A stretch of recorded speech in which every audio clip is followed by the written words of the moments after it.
Hey everyone, this is Elisha and happy 2024. For this video, I want to do an analysis of a music arrangement that I did for a song that was performed at Round Festival 2023. Round Festival 2023 was a live music festival that was held in Jakarta, Indonesia last year in October, and I had the opportunity to perform for that festival alongside some amazing musicians and artists from Brunei. And one of the artists is Aisyah, who is an amazing singer-songwriter producer from Brunei, and she brought some of her songs over. One of the songs was All To You. Then I had the opportunity to arrange her songs, and this video is gonna be covering my arrangement for that particular song. Now, to give a bit more context on what I'm gonna be talking about later, the original version of All To You is an amazing, very chill sounding R&B alternative style track, and it's something that you can just sit down and chill out, especially if you went through a long day. It's something that you just grab a cup of coffee, tea, or whatever that you chill with, and it's something that you meditate over, and it's such an amazing track. Now, in the context of a live music festival, I wanted to change things up because, of course, the original track is amazing in itself, but I wanted to do something more, something different, and something just out of the box. And with that, let's start the analysis. Alright, so first off, let's review the form of the song. The original track of All To You has your standard intro, verse, pre-chorus, chorus, and then goes back to the second verse, pre-chorus, chorus, and outro. Now, for the intro of the original track, it's your standard minor progression. I want something that sounds larger than life. I want something that has an extra layer of texture and an extra layer of spice to it. And when I did this arrangement, I had listened to the original track. I was really inspired by the sound of noir film scores and also the sound of like spy film. Because of these two things, I decided on creating that very spy film progression, which is your typical chromatic movement of the fifth note. In this case, it goes from the A minor to an A minor sharp 5 to a minor 6, and it goes back to the sharp 5, and that goes on and on for the intro. And I feel like it creates this very big, atmospheric, cinematic feeling. And to top it all off, I accented this noir sound by just a very simple flute line in the intro that highlights the F sharp, giving this sense of mysteriousness, giving this sense of going into the unknown. I want you to wave your hand like this. Hey, like that. Hey, yeah, beautiful. This is another original song of mine. It's called All To You. And I wrote it to advocate for mental health and self-love. As we go into the first verse of the song, I don't want to stop that noir spy film kind of vibe, so we keep that A minor movement going. But as we go into the D minor, instead of using a regular D minor, I decided on a D minor 6 at 9. So we're still not being pulled away from that cinematic vibe that we have going on here. To spell out this devotion, a captivating motion. There's mostly a release in this verse, and after this we're gonna be going into the pre-chorus where our first taste of the groove of the song is gonna be introduced. And to prevent a sudden transition to that section, I wanted to create this vacuum effect, kind of like pulling you in and then releasing you into the pre-chorus. And to that effect, I decided to introduce a G sharp major 7, something that's out of the key before dropping into a chord that's in the key of the song. And I feel like this is a very fun technique because the G sharp major 7 in context of the F major 7 in the next progression kind of gives this harmonic lift before dropping you into the F major 7.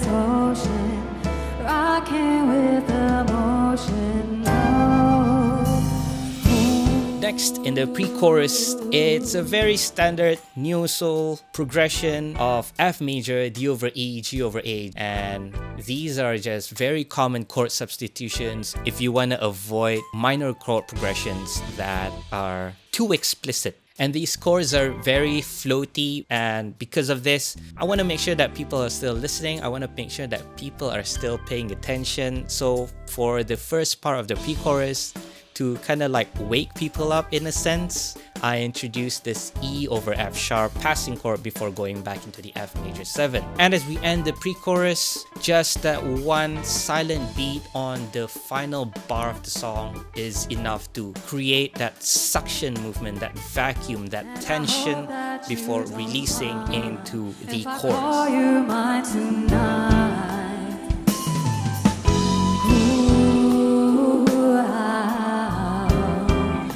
My feelings on the line, no conditions, that's unwind.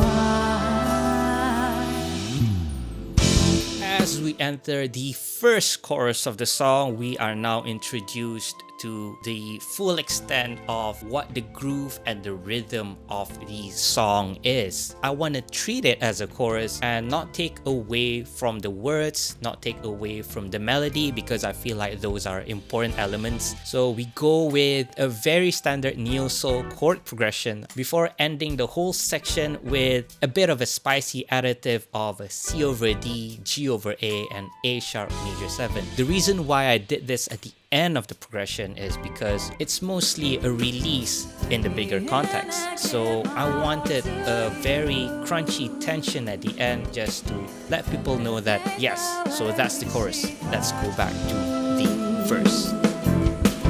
Every day I give my all to you.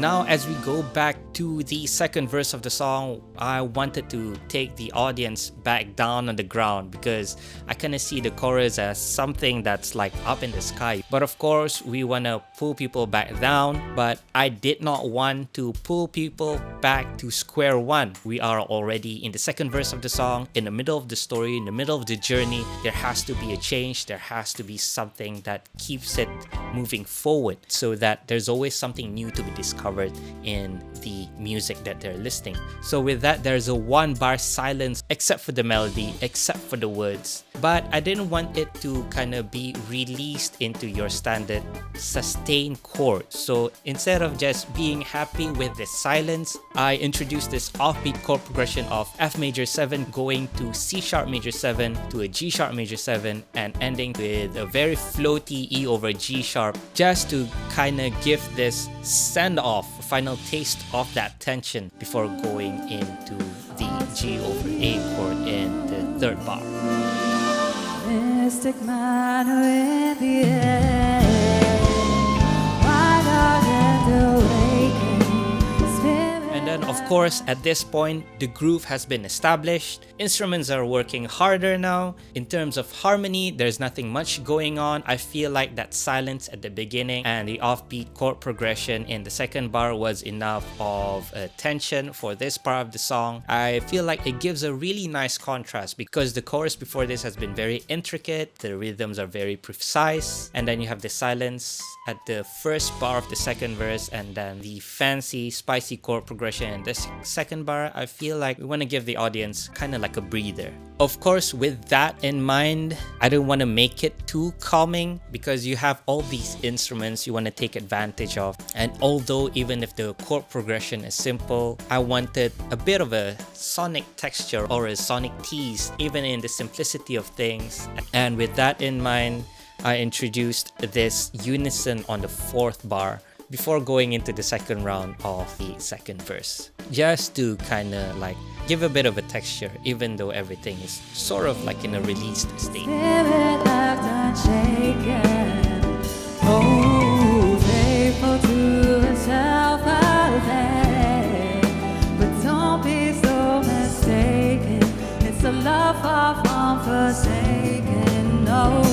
And then we come into the pre-chorus. There is nothing complicated in the first half of the pre-chorus. So this is sort of like a final 4 bars of relaxation before we progress even further up, further into the story as we reach the climax of the song. The flute is playing a line in the background just to give a harmonic texture, cherry on top final texture for this particular 4 bar section.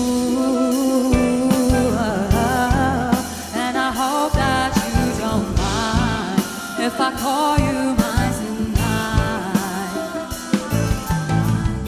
Of course, this is the final pre-chorus before going into the final chorus. We want to give a final send-off because at this point we have been guiding the audience through and through, and I want this imagery of releasing the audience into the unknown, the final chorus. And this is kind of like a final send-off. So with that, we have this offbeat progression of F sharp dominant 7 flat 13 sharp 9 going to an F major 7, going into an E dominant 7 flat 13 flat 9, going into an A dominant 7 flat 13 sharp 9, and ending with a sus chord that is the C over D. And I hope that you don't mind if I call you mine tonight.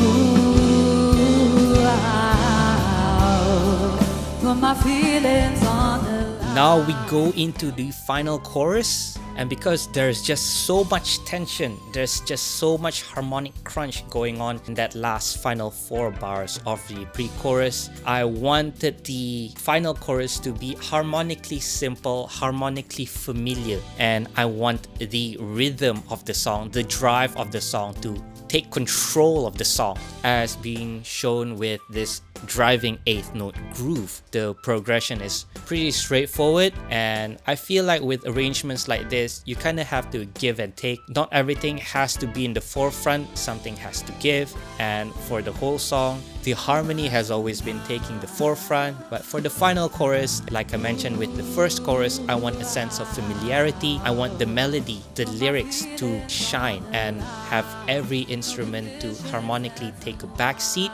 and to have the responsibility to drive the song. Let me in and give my all to you. Yeah. And of course, we don't want to end the song with just an 8th note drive as a call-off sign, as a sign of, yes, this is the peak, we are ending the song. We see here on bar 51, there's just this very simple 8th note unison attack on the first bar and a chord note attack on the second bar before being released onto the A sharp major 7. There's nothing special with the chord progression. It's basically a very linear diatonic movement and then resolving into a non-diatonic chord A sharp major 7, just so that we give this surprise to listeners rather than just another diatonic chord. And I feel like the A sharp major 7 has this more open sound, like you're out in the clearing and there's a resolution, you have your answer to this journey, and then you're opened up into this vast expanse. And that imagery inspired me to kind of just introduce this.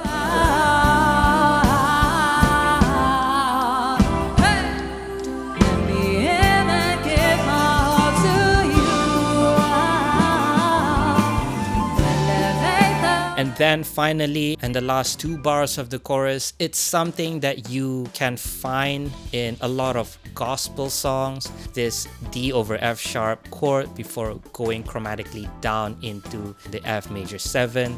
It's just a very small detail and just a slight spice and a slight tease before we end our journey and going into the outro.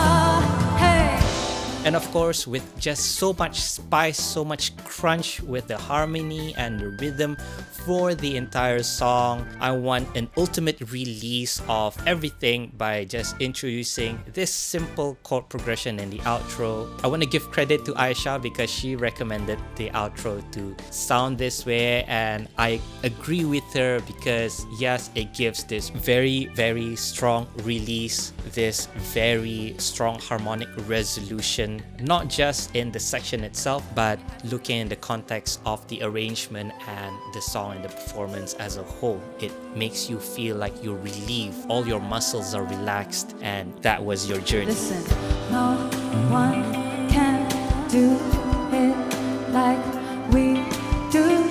That's why I give my all to you. That was the arrangement for All To You by Aisyah and TheBoys, arranged by yours truly for Round Festival 2023. It was a very fun experience. The link to the full performance is in the description box below. And with that, I will see you next time.